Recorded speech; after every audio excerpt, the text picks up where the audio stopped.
Bom dia, bom dia. Daqui a pouco, né? Muito bom, gente. Muito bom, tudo muito lindo. Deus abençoe nosso time do louvor. Deus abençoe vocês. 3 vozes lindas e essa voz mirim estreando aí, hein, Pedrão? Parabéns, viu? Que Deus te abençoe, meu irmão. Voz linda. Quero convidar os irmãos e as irmãs nessa manhã a abrirem suas Bíblias em Evangelho de Marcos, capítulo 10. A gente vai ler a partir do verso 17.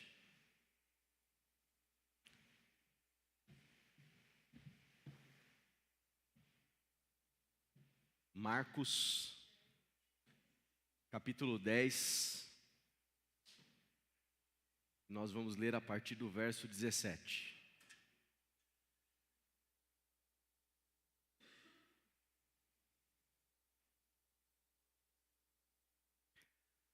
Quero te convidar, antes da exposição, e eu não vou ler todo o texto de uma vez, a gente vai lendo aos pouquinhos. Quero te convidar a orar comigo.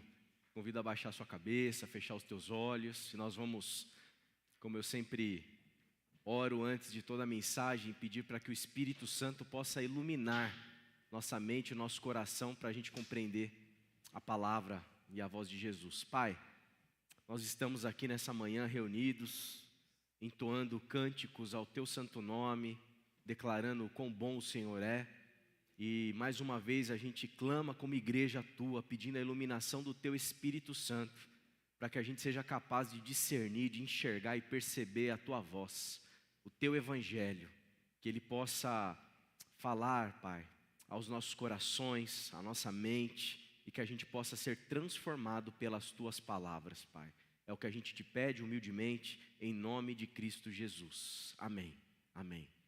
A gente vai ler nessa manhã o trecho mais conhecido como aquela passagem que conta o encontro de Jesus com o jovem rico.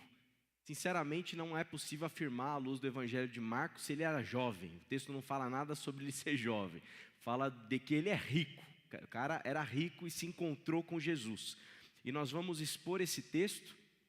E eu creio que aqui, bem como em muitas outras passagens do Evangelho, a gente vai perceber uma coisa fundamental para a nossa fé e para a nossa espiritualidade cristã. E eu acho, já compartilhei isso em outras ocasiões com os irmãos, com as irmãs, que é talvez o grande erro da igreja, o grande erro, que é a separação entre teoria e prática. Tem gente que acha que é possível seguir Jesus tão somente entendendo quem ele é, falando sobre ele, tendo ideias sobre ele, decorando versículos sobre ele, sem a prática, sem a vivência, sem a obediência àquilo que o Evangelho nos ensina. Essa dissociação, ela é um equívoco fatal, porque ela coloca em xeque a própria essência daquilo que é o Evangelho. O Evangelho de Cristo Jesus, os ensinamentos de Jesus, essencialmente, eles são para serem praticados. Essencialmente, eles são para serem vivenciados. Se você acha que você consegue só aprender sobre Jesus e não praticar, você está num erro assim completo. Você se perdeu, você não entendeu, você não discerniu.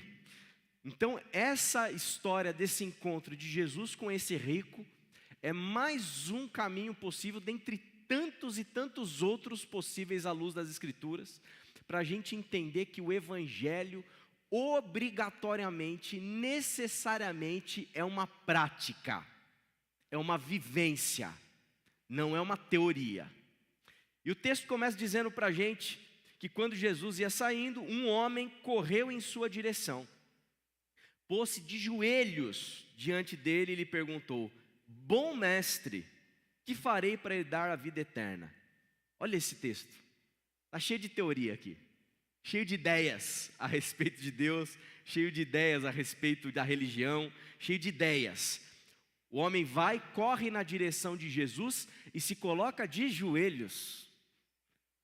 Quando a gente se coloca de joelho, que é um ato mais religioso do que esse, se colocar diante de Jesus ali, diante desse rabi, diante desse mestre que era Cristo, e ele se prostra, e ele chama Jesus de bom mestre, e pergunta para Jesus a respeito de algo extremamente, do ponto de vista religioso, teórico. Como que eu faço para herdar a vida eterna?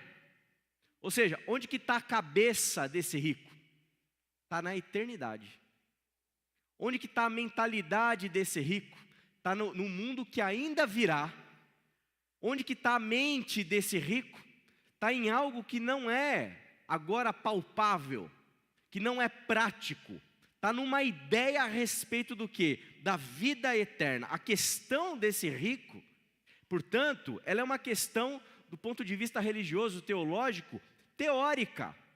Ele não está preocupado com a vida dele aqui, ele não está preocupado com a vivência dele aqui, ele não está preocupado com como que ele tem que viver, como que ele tem que fazer a ética dele, como que ele tem que viver a moral dele, ele não está preocupado como que ele tem que construir, elaborar a sua vida. A questão e a preocupação dele está lá. E isso é um problema, como a gente vai observar na história. Na própria fala de Jesus, respondendo às questões desse rico, vai ser denunciado que essa prioridade que ele está tendo em olhar para o além-mundo, para a vida eterna, é um equívoco, é um erro, que à luz do Evangelho, como a gente vai observar, vai ser denunciado. E aí Jesus responde para ele: por que me chama bom? Começa por aí já. Bom mestre. Por que me chama bom? Jesus responde: ninguém é bom exceto um, que é Deus. Esse rapaz, esse homem, esse rico, ele chama Jesus de bom porque ele é um bajulador. Ele é alguém que quer bajular o mestre. Ele quer agradar, ele quer se fazer de bom, ele quer encantar, né? Ele quer se mostrar como alguém ali que é digno, né? de ser ouvido, de entrar nessa relação com o mestre. Bom mestre, bom mestre. Irmão, irmã, a vida cristã e a nossa relação com Deus, ela não pode ser construída a partir da bajulação. Você pode vir cantar, e tem uma música, né, que eu particularmente, eu confesso para os irmãos, eu não acho tão bonita, esteticamente, assim, a letra, né? Já viram aquela música? Lindo, lindo, lindo, lindo. Essas músicas ficam chamando Jesus de lindo, Deus de lindo. Eu particularmente eu não acho tão bonito, né? Mas se a gente fica vindo para culto, cantando louvor e chamando Deus de lindo, e não vivendo nada do Evangelho na prática, isso é pura bajulação. Deus não está preocupado ou interessado que a gente fique o bajulando, que a gente fique só chamando Ele de lindo. As palavras que a gente pode professar para agradar a Deus, elas são pouco em detrimento da nossa prática e vivência do Evangelho. Que é isso com que Deus está preocupado. Não adianta a gente só dizer para Deus quem Ele é. Não adianta só a gente falar com as nossas palavras como Ele é santo, como Ele é digno, como Ele é grande, como Ele é poderoso. Obviamente tudo isso é uma verdade, em certo sentido Ele é lindo, sim, Ele é belo. Agora, somente falar e não viver, somente falar a respeito desse Deus e não ser afetado por esse Deus, e praticar aquilo que a gente aprende com Cristo, não basta, vira somente uma mera bajulação. E quem chega diante de Jesus com esse tipo de palavra, leva, como se diz por aí, essa enquadrada aqui de Jesus, né? Bom mestre, por que me chamas bom? Só há um que é bom, Deus. Então não venha com bajulação. E aí a pergunta, Jesus vai responder a pergunta: como que eu faço para herdar a vida eterna? Aí diz o texto: você conhece os mandamentos: não assassine, não adultere, não furte, não dê falso testemunho, não engane ninguém, honre o seu pai e sua mãe. Perceba que interessante. Os 10 mandamentos, eles são 10 mandamentos que são divididos em duas partes. Existe uma parte relacionada àquilo que compete a Deus, a nossa relação de Deus. Ama a teu Deus de todo o teu coração, de toda a tua força, de todo o teu entendimento. Não tome o nome de Deus em vão. Guarde o sábado do Senhor, etc. e tal. Essa é a primeira parte, o primeiro bloco dos mandamentos. Existe uma segunda parte que não é entre nós humanos e Deus. é entre nós humanos e o próximo. Que diz respeito ao quê? Aquilo que Jesus diz. Não assassine. Não assassine quem? Você vai assassinar Deus? Não, você vai assassinar o próximo. Você vai assassinar o outro. O mandamento de Deus diz respeito a uma relação horizontal que nós temos entre nós mesmos. Não assassine, não adultere. Não dá para adulterar Deus, você adultera sua esposa, seu marido. Então não adultere, não furte. Você não vai furtar Deus, você não vai bater a carteira de Deus, não dá. Você vai furtar quem? Você vai furtar o outro, vai furtar o próximo. Não furte, não dê falso testemunho. Ou seja, não conte uma mentira a respeito de outrem para as pessoas, não dê falso testemunho, não minta, não engane ninguém. Honre teu pai e tua mãe.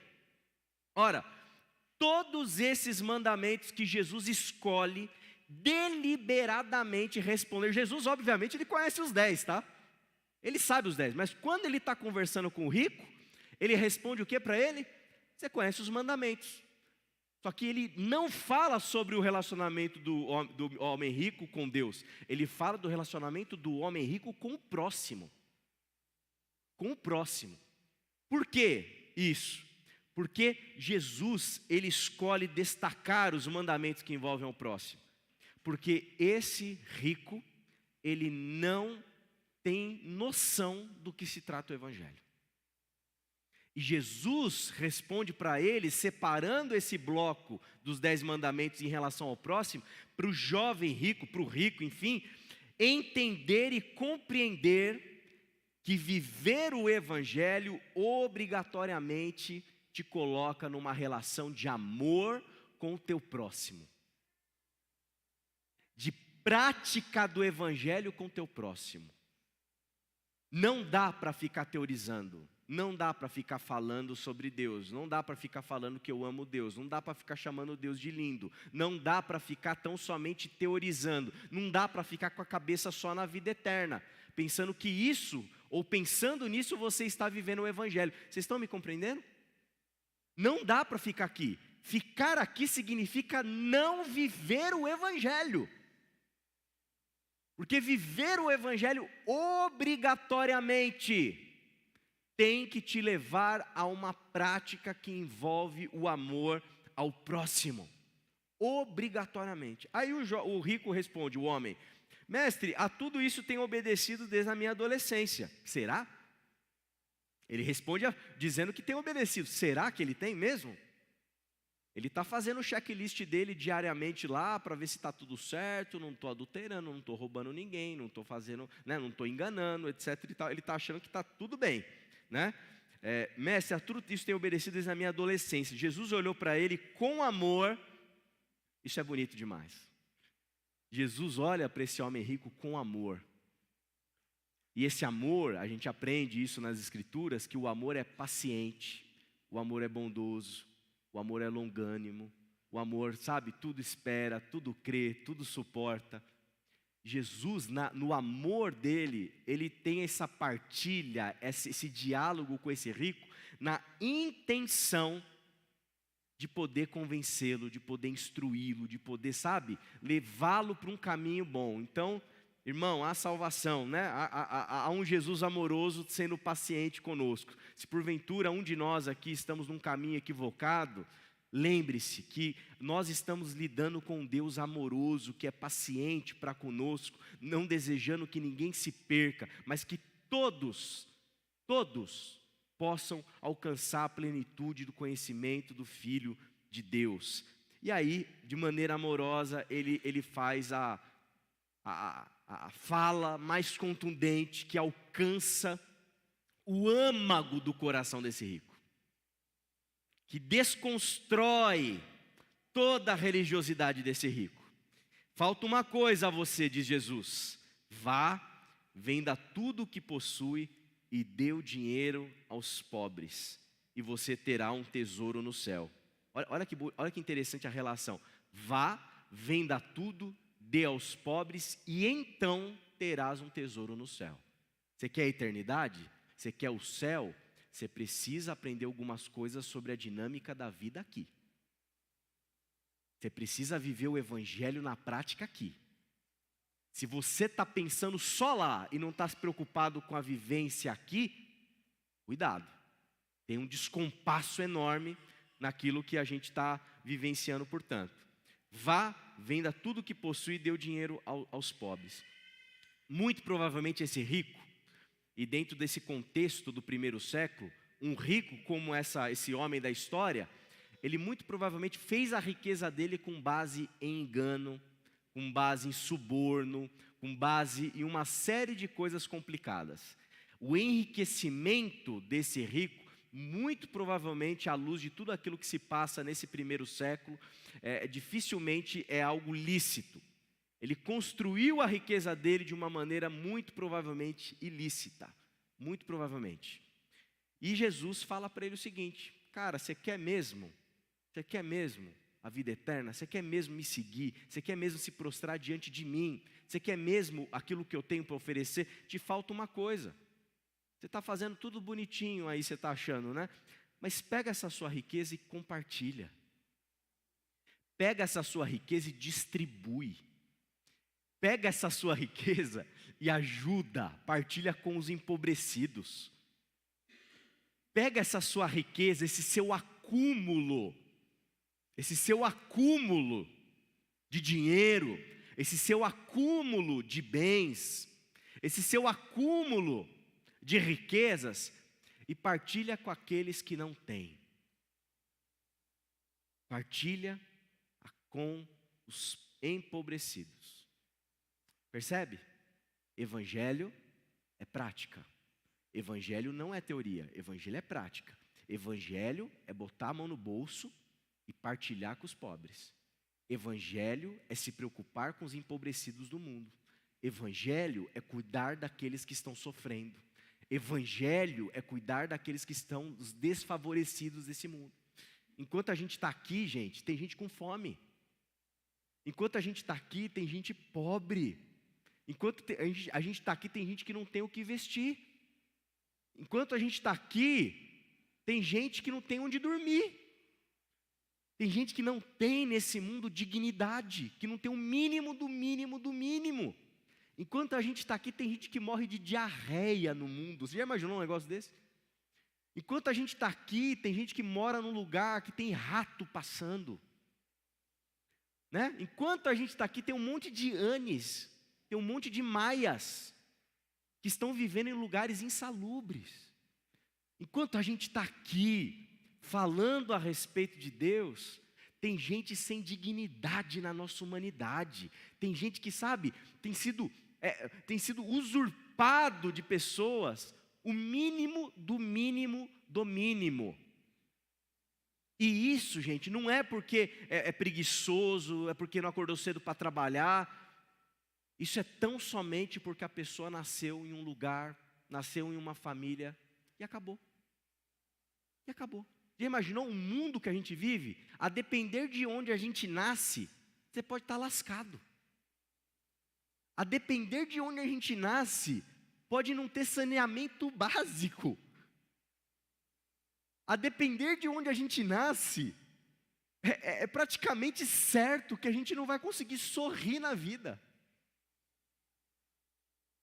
Esse é o nosso mundo, isso é cruel, isso é uma contradição. E quem que produziu essa caca toda? Tem um nome: humanos. Em outras palavras, nós produzimos. Nós, humanos, somos os responsáveis por isso. Porque no mundo, tenho certeza, há comida para todo mundo. Sem dúvida. No mundo, há beleza e saúde disponível para todo mundo. No mundo, há ciência, há medicina, há vacina para todo mundo. No mundo, há livro para todo mundo ler. Há brincadeira para todas as crianças brincarem.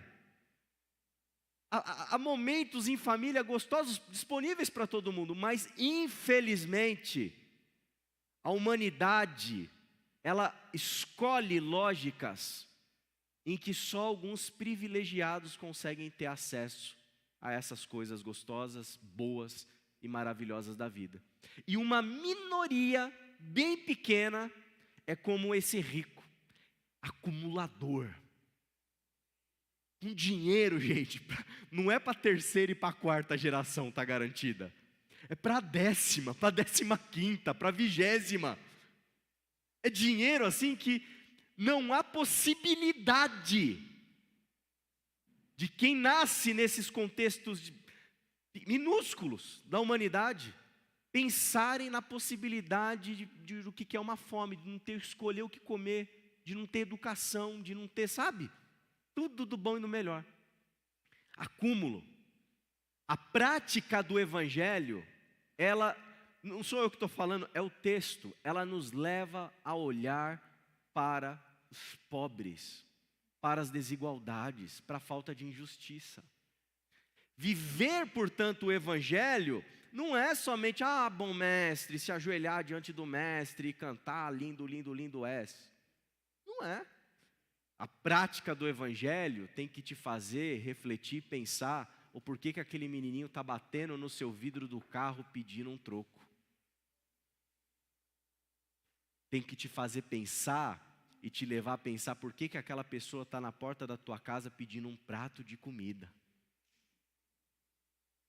Tem que te fazer pensar nisso, porque senão, gente, a gente vai viver uma fé alienante, alienada e distante da realidade. E fazendo a pergunta, Senhor, como que eu faço para herdar a vida eterna? Como eu faço para herdar a vida eterna? E aí, diante disso, o texto continua dizendo que o rico ficou o quê? Abatido. Afastou-se triste, se entristeceu, porque tinha muitas riquezas. Jesus olhou ao redor e disse aos seus discípulos, como é difícil aos ricos entrar no reino de Deus. Como é difícil aos ricos entrar no reino de Deus. Ele ficou triste porque ele ficou com medo de perder a âncora onde estava ancorado o coração dele. Qual que era, onde estava ancorado o coração desse rico? No dinheiro, no dinheiro. O Deus desse rico, ele podia obedecer os mandamentos, ele podia chamar Jesus de bom, ele podia se ajoelhar, mas o Deus desse rico não era Jesus, não era o Eterno, não era o Altíssimo. O Deus desse rico era a sua riqueza acumulada. Ele, portanto, é o que a gente pode chamar de um idólatra. Um idólatra. Ele idolatrava as suas riquezas, ele idolatrava tudo aquilo que ele acumulou. E esse tipo de ídolo, o dinheiro, a Escritura vai dizer, né, Jesus vai chamar ele de mamon. Mamon, o dinheiro. A gente tem até uma camisa aqui, né? Exorcize mamão. Mamão não, né? Mamão a gente come, né? E não exorciza. Exorcize mamon. Porque é um demônio, gente. O dinheiro, ele pode se manifestar e corromper o nosso coração de tal forma que a gente é capaz de vender a nossa alma para não perder o nosso dinheiro. O dinheiro pode roubar o nosso coração de tal jeito que a sua alegria, a tua segurança, sabe, o teu bem-estar, a tua estabilidade emocional, tudo aquilo que você é dentro de si vai depender do quê? Da tua conta corrente, do teu dinheiro, dos teus bens. O dinheiro ele corrompe, ele nos agarra, ele é algo perigosíssimo. Portanto, a gente tem que ser cuidadoso com o dinheiro, né? E Jesus ele faz essa afirmação categórica. Como é difícil aos ricos entrar no reino de Deus. Por que é difícil entrar no reino de Deus? Porque o reino de Deus não é um lugar de acúmulo, é um lugar da partilha.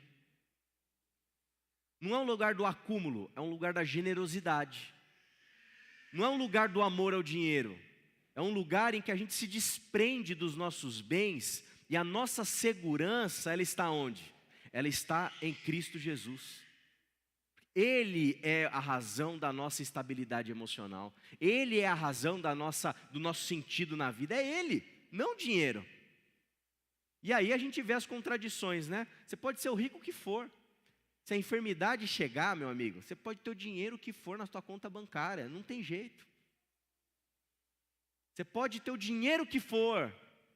Na hora que a depressão chega lá, não tem o que você fazer. O dinheiro seu não compra isso. Mas tem gente que o quê? Se prostra diante de Mamon. E Jesus diz, é muito difícil que alguém que tem o seu coração rendido diante do dinheiro entre no reino dos céus. E aí os discípulos ficam admirados, né? O texto continua. Os discípulos ficaram admirados com essas palavras, mas Jesus repetiu, filhos, como é difícil entrar no reino de Deus. É mais fácil um camelo passar pelo fundo de uma agulha do que um rico entrar no reino de Deus.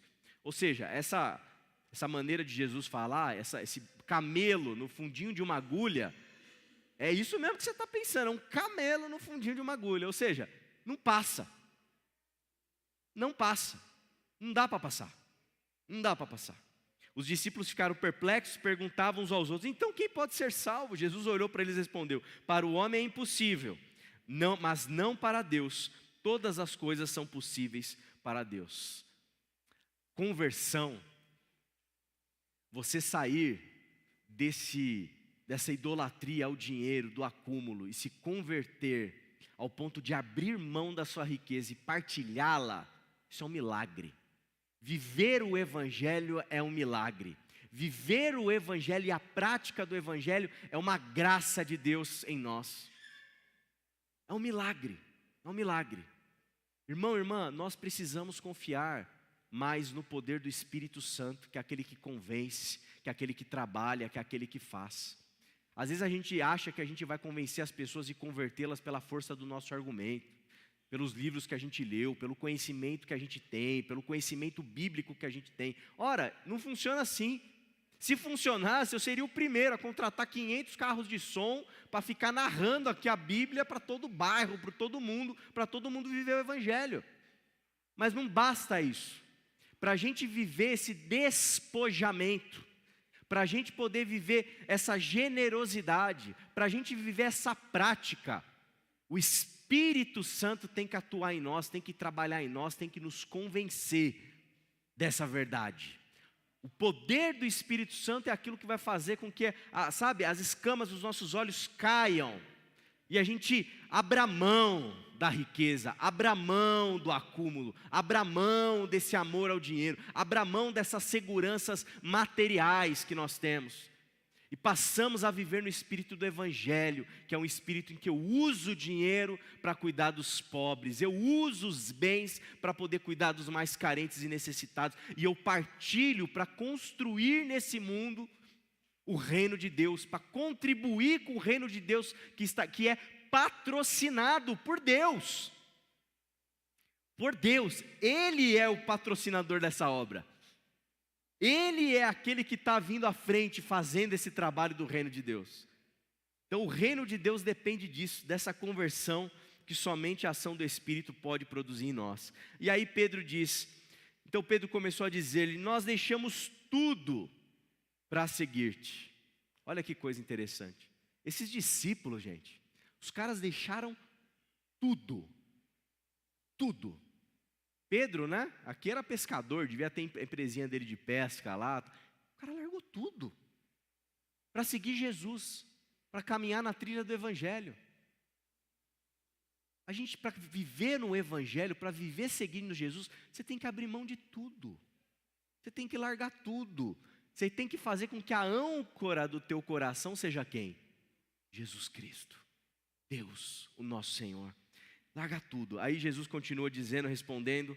Jesus respondeu, em verdade lhe digo que ninguém que tenha deixado casa, irmãos, irmãs, mãe, pai, filhos ou campos por causa de mim e pelo Evangelho, deixará de receber 100 vezes mais, já no tempo presente, casa, irmãos, irmãs, mães, filhos e campos, com perseguições.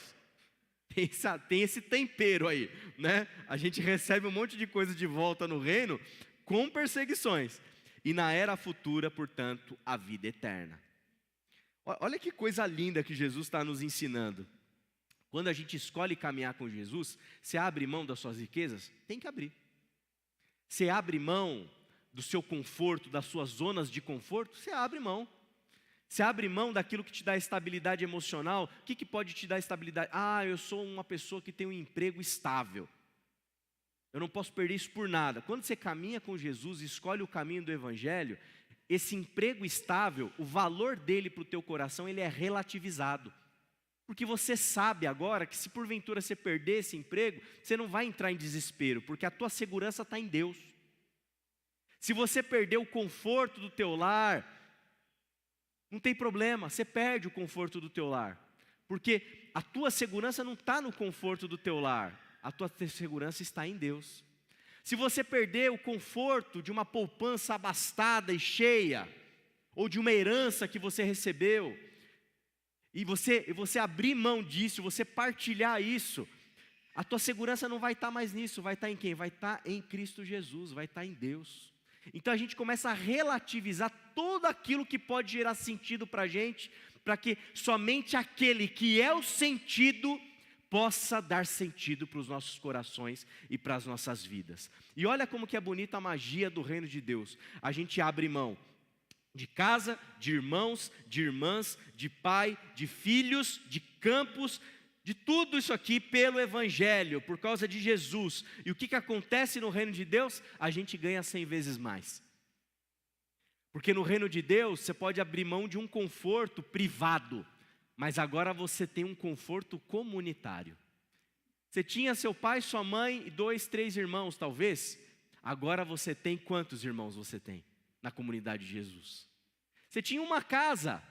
Agora você tem uma comunidade de gente hospitaleira que pode te receber e você é recebido naquele lar como se fosse o seu. Você tinha somente, algumas coisas ali e tal na sua dinâmica familiar, você tinha o seu campo. Agora você não tem somente um campo, mas o mundo e a terra e tudo que nela há pode ser desfrutado pelos filhos, pelas filhas de Deus, nesse reino de Deus, nesse reino de fraternidade, nesse reino de comunhão, nesse reino de partilha.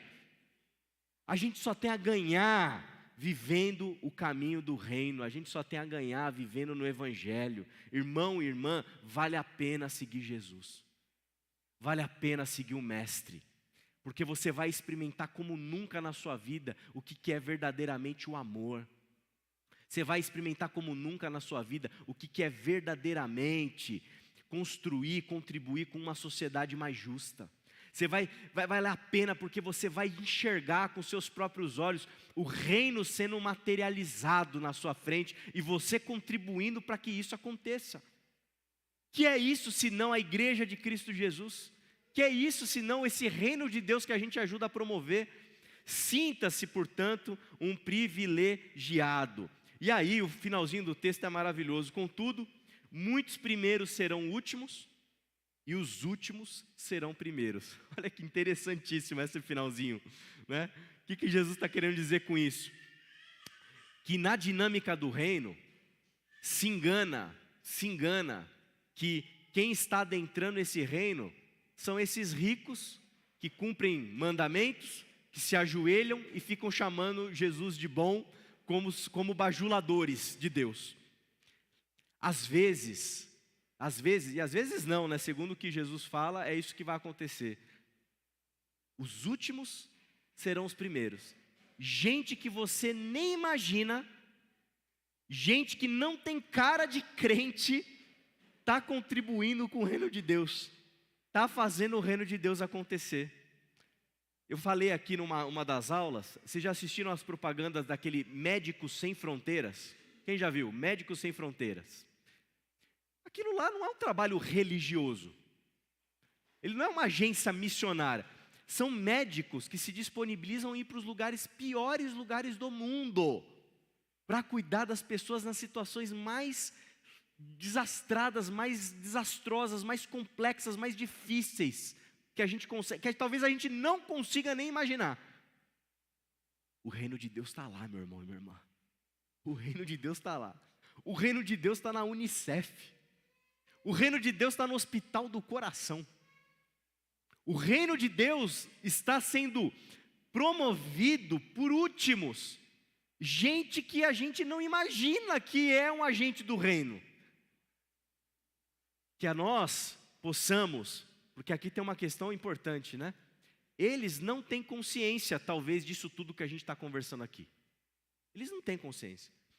Agora, imagina a contradição. Eles doando suas próprias vidas, deixando seus lares, deixando seus filhos, deixando as suas casas, deixando os seus campos, para ir cuidar de palestino na faixa de Gaza, lá em Rafah, naquele cantinho, com 1 milhão de pessoas ali passando fome. E nós, sabendo que nós somos discípulos de Jesus, nós lendo essa história aqui, não fazendo nada. Olha o tamanho da encrenca e o tamanho da responsabilidade que cada um de nós temos, sabendo com consciência quem é o nosso mestre. Que nós possamos viver o evangelho, meu irmão e minha irmã, na prática. Eu oro a Deus para que essa mensagem te inspire, para que você saia daqui com os olhos abertos, para enxergar a realidade de onde você vive, de onde você está, e perceber quem são aqueles para quem você precisa estender a mão hoje. Porque na medida em que você estende a mão e cuida do próximo, você ama a Deus. Na medida em que você se preocupa com justiça nesse mundo, você está olhando para a vida eterna. Na medida em que você se preocupa em amar esse teu próximo como a ti mesmo, de todo o teu coração, toda a tua alma, toda a tua força e todo o teu entendimento, você honra a Deus. Isso é viver o evangelho. Supere de maneira definitiva essa separação entre teoria e prática.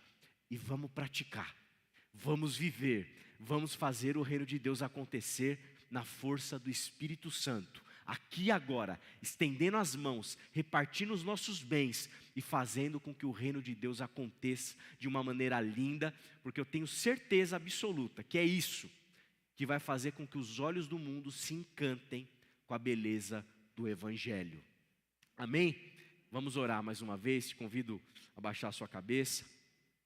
Pai querido, Pai eterno, ó Senhor, a gente ama o Teu reino, a gente ama a Tua palavra, a gente ama ouvir a Tua voz, Senhor. A gente ama glorificar o Senhor em cada celebração. Nós amamos levantar as nossas mãos. Nós amamos entoar cânticos, hinos espirituais e engrandecer ao Senhor. Nós amamos, Pai amado, estar aqui nesse momento, refletindo, pensando, sendo interpelados pela Tua palavra, ouvindo a Tua voz, ouvindo o Teu Evangelho. Nós amamos isso, Pai. Mas nessa manhã, de maneira categórica, e mais uma vez o Senhor nos chama para viver o Teu Evangelho. Pai, que o Teu Espírito Santo venha inspirar cada coração, cada alma aqui nesse lugar, para que essa igreja possa não somente falar, mas experimentar e viver e praticar e imitar aquilo que o Senhor fez na Tua vida aqui nessa terra, Pai amado.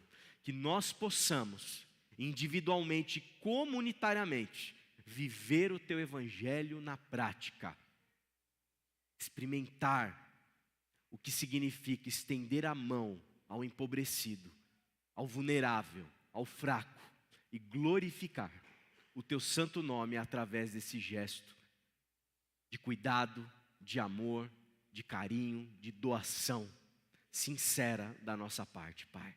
E que a gente possa olhar e perceber o Teu reino se expandindo, não somente nesses primeiros, mas através desses últimos que serão os primeiros no Teu reino. E que a gente não passe a vergonha de, uma vez conhecendo a Tua palavra, chegar um dia na vida eterna e perceber que esses últimos, que não Te conheciam com essa consciência que nós temos, mas viviam o Senhor, confrontem com as suas atitudes essa nossa fé que talvez seja uma fé alienante. Não permita que isso aconteça, Pai, que a gente não passe essa vergonha e que a gente possa hoje vivenciar na prática o que significa viver o Teu Evangelho. É o que eu peço por mim, por cada um de nós aqui nessa manhã, em nome de Cristo Jesus. Amém.